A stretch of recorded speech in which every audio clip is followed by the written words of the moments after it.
खऱ्या अर्थाने आजपासून लोकसभेच्या रणधुमाळीला सुरुवात झाली.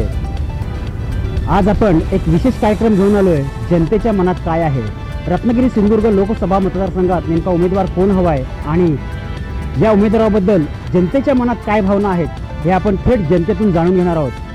चला तर जाणून घेऊया जनतेच्या मनात काय.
आता आलो आहे आपण माळ नाक्यामध्ये आणि आपण या ठिकाणी काही वाहन चालक आहेत त्यांच्याकडे देखील आपण माहिती जाणून घेणार आहोत. जनतेच्या मनात नेमकं काय आहे, जनतेच्या भावना आपण त्यांच्याकडून जाणून घेणार आहोत.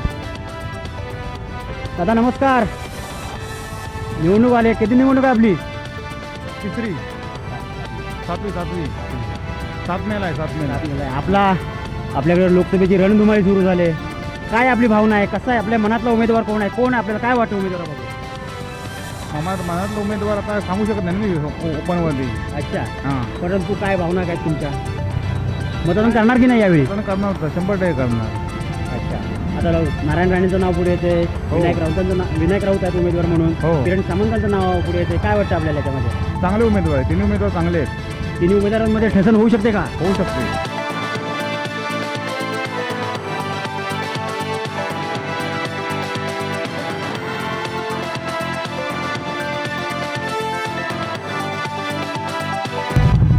आता आपण पोहोचलोय रत्नागिरी शहरातील जयस्तंभ येथे आणि जयस्तंभावर देखील आपण जनतेकडून काही त्यांच्या भावना जाणून घेणार आहोत. इथे बरेचसे वयोवृद्ध मतदार आहेत, त्यांच्याकडून देखील आपण जाणून घेणार आहोत त्यांच्या भावना काय आहेत. नव मतदार आहेत, त्यांच्याकडनं देखील आपण जाणून घेणार आहोत. आपण आहोत आता जयस्तंभावरती आणि आपण स्थानिक नागरिक आहेत, जे या तालुक्यातील नागरिक आहेत, त्यांच्याकडनं जाणून घेणार आहोत. आता लोकसभेची निवडणूक लागली, 7 मेला आपल्याकडे मतदान होणार आहे. काय आपली भावना काय, उमेदवारांकडून आपल्या अपेक्षा काय? काय आता आमचे रस्ते बऱ्याचशा ठिकाणी नादुरुस्त झालेले आहेत. काही गावांना आम्हाला रस्ते नाही आहेत, तर त्यांनी ते करून द्यावे, त्याचीच आम्ही कागदपत्र घेऊन फिरतोय. हां, रस्त्याच्या कामांची समस्या घेऊन स्वतः आज रत्नागिरीत आलेत. रस्त्यांची कामं आजही प्रलंबित आहेत असं त्यांचं म्हणणं आहे. रस्ते नादुरुस्त आहेत असं यांचं म्हणणं आहे. तुमचं काय म्हणणं काका, काय तुमच्या अपेक्षा आहेत उमेदवारांकडून? तुमच्या घरी जायला रस्ताच नाही आहे. आम्हाला आजारी माणसांना उचलून घेऊन जावं लागतं. गाव कुठलं तुमचं? आमचं गाव राजापूर तालुका मंदरुळ गाव. मंदरुळ, राजापूर तालुक्यातील मंदरुळ गावातून हे ग्रामस्थ आलेत आणि आज हे जिल्हाधिकाऱ्यांना आणि सार्वजनिक बांधकाम विभागाच्या खात्यामध्ये अधिकाऱ्यांना भेटायला आले होते. मंदरुळ गावामध्ये अनेक वर्षापासून रस्त्याची समस्या आहे आणि हे रस्ते आजपर्यंत झालेत नाहीत असं या काकांचं म्हणणं आहे. अजून काय समस्या आहेत काका? अजून काही समस्या आमच्या इथे पुढे आहे ना, आम्हाला फक्त एक रस्ता. किती लोक वस्ती आहेत इथे? आमचे 39 बिराड आहेत, 150-200 वस्ती आहेत. 150 घरांची वस्ती, 39 कुटुंब आहेत आणि या कुटुंबाला आजही रस्त्याची समस्या भेडसावते आणि त्यासाठीच हे सर्व मंडळी राजापुरातून रत्नागिरीत दाखल झालेत. आपण अजून काही लोकांशी संवाद साधणार आहोत.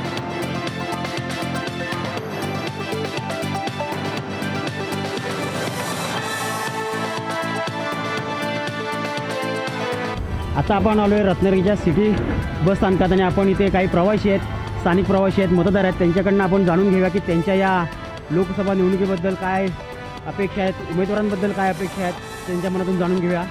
कसा 7 मेला मतदान आहे, काय अपेक्षा आहे उमेदवारांकडून? आमच्या अजून मतदारसंघात उमेदवारच जाहीर झालेलं नाही. शिवसेनेचा झाला आहे, त्याच्या विरोधात अजून कोण उभा असा कोण उमेदवार जाहीर झालेला नाही. अजून मतदान कोणाला करायचं? मग एकच उमेदवार असेल तर त्याचा बिनविरोध येतोय निवडून. अजूनही उमेदवारी काही पक्षांची जाहीर झालेली नाही. फक्त विनायक राऊत यांचं उमेदवारी जाहीर झाले आणि यांचं असं म्हणणं आहे की एकच उमेदवार आहे व जर एक उमेदवार असेल तर तो बिनविरोध होऊ शकेल. तुमचं काय काका मत आहे? तुमच्या भावना काय आहे? माझ्या भावना अशा आहे की जे उमेदवार आहेत ते आपलं फक्त घर भरण्यासाठी उभे राहतात. आमच्या जनतेकडे काही लक्ष देत नाही. ते आज जे त्यांचं भानगड चालली आहे दोघांची मिळून, ते ह्या गटातला त्या गटात जिकडे पैसा मिळेल तिकडे हे गट चालायला लागले. तर आम्ही मतदान करणाऱ्या लोकांनी काय उपाशी मारायचं का आयुष्यभर? आपण या मतदारसंघात म्हणजे दिवसेदिवस महागाई होत चाललेली आहे.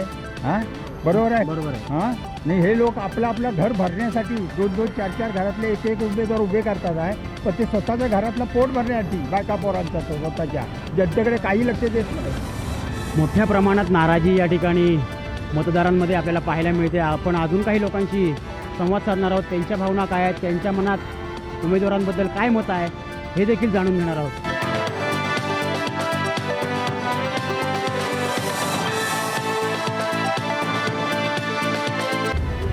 आता आपण आलो आहे रत्नागिरीच्या आंबा मार्केटमध्ये, जिथे धमालीचा पार आहे आणि त्या ठिकाणी मोठं आंब्याचं मार्केट भरतं.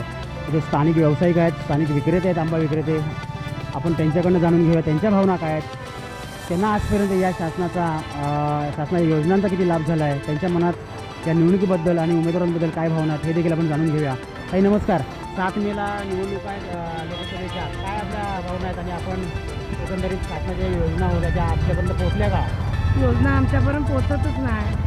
कधी पण आम्ही बँकेमध्ये कर्जासाठी गेलो तर तिथे इन्कम टॅक्स रिटर्न आहे का म्हणून विचारलं जातं. आणि शासकीय ज्या बँका आहेत म्हणजे ते काय सांगतात की प्रायव्हेट बँका आहेत ना, म्हणजे काय बोलतात त्याला, खाजगी बँका. हां, खाजगी बँका, त्यांच्यातून लोन घ्या असं सर्व उत्तर देतात. इन्कम टॅक्स रिटर्नविषयी विचारतात. व आम्ही सामान्य माणसं इन्कम टॅक्स रिटर्न कशाला पाहिजे? शासनाच्या ज्या योजना आहेत त्या आमच्यापर्यंत पोचतच नाही. खूप बोलकी प्रतिक्रिया आपल्याला या ठिकाणी पाहायला मिळाली की शासनाच्या योजना सर्वसामान्य जनतेपर्यंत पोहोचलेल्याच नाहीत. ज्याच्या वेळी शासनाच्या योजना आल्या मात्र बँकांच्या आडमुठे धोरण हे त्यांना आडवं आलं तिथं आणि बऱ्याचशा योजना आजपर्यंत कागदावरच राहिल्यात असं त्यांचं म्हणणं आहे. आपण अजून काही लोकांशी संवाद साधणार आहोत, त्यांच्याकडून जाणून घेणार आहोत की त्यांच्या मनात नेमकं काय आहे. शासनाच्या योजना राबवणारा उमेदवार आम्हाला पाहिजे असं त्यांचं म्हणणं आहे. अजून एकच उमेदवार जाहीर झाला आहे उद्धव ठाकरे गटाचा. भाजप असेल, शिंदे गट असेल, या विरोधी पक्षाचा उमेदवार अजून जाहीर झालेला नाही. काय आपल्याला वाटतं? आत्ताची हे बघितली परिस्थिती तर सगळ्या परिस्थिती आताची जी आपण बघतोय ना, त्याच्यामुळे जनता ही मोदींच्या पाठीशी उभी राहताना दिसते काय. आणि त्यामुळे 2-3 योजना ज्या राबवलेल्या आहे, गरिबांसाठी धान्य मोफत वगैरे दिलेलं आहे, त्यामुळे त्यांच्या बाजून लोक 80% लोक त्यांच्या बाजून बोलताना दिसतात. प्रत्यक्षात इलेक्शन झाल्यानंतर त्याची आपल्याला काय वाटते? शासनाच्या योजना महागाई वाढले, पेट्रोल डिझेलचे दर वाढले, CNGचे दर वाढले, तर आपण समाधानी आहात? आता देशाची प्रगती होत असताना ह्या गोष्टी घडणारच आहेत. आज आपला देश मजबूत झालेला आहे. आपला संरक्षण दृष्टीने देश मजबूत झालेला आहे. आपल्या योजना राबवल्या जात आहेत, नवीन सुधारणा होत आहेत. त्यामुळे महागाई थोडीफार सहन करावीच लागते प्रत्येकाला. देश प्रगतीपथावर जातो आहे, त्यामुळं महागाईची झळाई थोडीफार आपल्याला सहन करावी लागेल असं त्यांचं म्हणणं आहे. अजून काही लोकांशी आपण संवाद साधूया आणि जाणून घेऊया जनतेच्या मनात नेमकं काय आहे.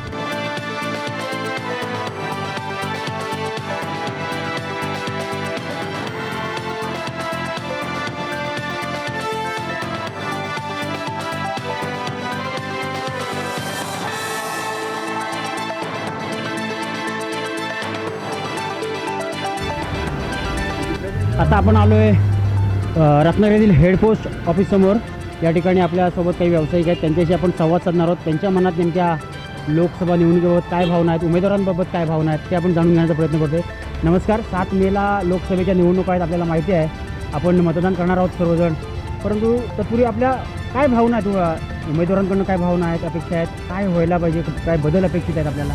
की आज जे मोदी सरकारचं ते सरकार चाललेलं आहे ते योग्य योजना ज्या आहेत त्या लोकांपर्यंत पोचवू शकत नाही. त्यामध्ये आज आम्ही रिक्षा व्यावसायिक आहोत.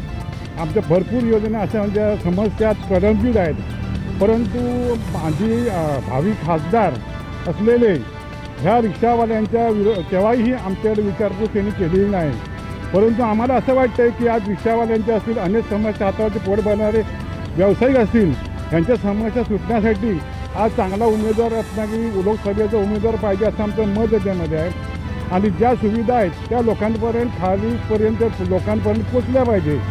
त्याचप्रमाणे आज जे मोदी सरकारने दिलेलं ते विनामूल्य रेशन ते लोकांना कुठेतरी कोरोनाच्या काळामध्ये थोडाफार कुठेतरी दिलासा मिळाला त्याच्यामध्ये, तर त्याबद्दल मोदी सरकारचं आम्ही त्याबद्दल अभिनंदन करतो.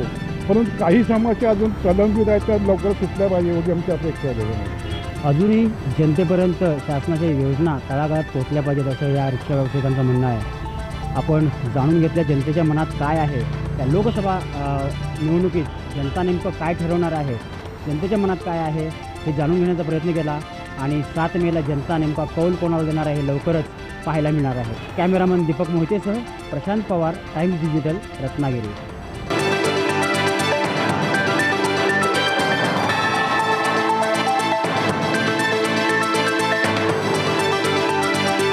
टाइम्स डिजिटलला लाईक करा, सबस्क्राईब करा, शेअर करा आणि बेल आयकॉन दाबायला विसरू नका. पाहत राहा टाइम्स डिजिटल.